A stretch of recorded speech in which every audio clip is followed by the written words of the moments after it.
गधे से सीखो।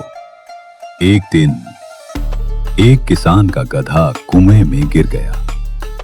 किसान ने काफी कोशिश की मगर गधे को बाहर निकाल न सका। आखिरकार उसने फैसला किया कि कुआं मिट्टी से भर देता हूं। गधा वैसे भी बूढ़ा है। वो लोगों को बुलाता है और सब मिलकर कुएं में मिट्टी डालने लगते हैं।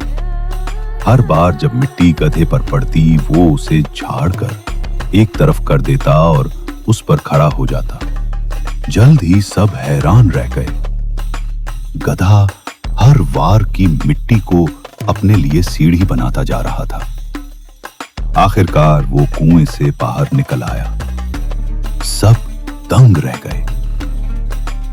सबक: दुनिया तुम पर मिट्टी फेंकती रहेगी। इल्जाम, गम, मुश्किलात।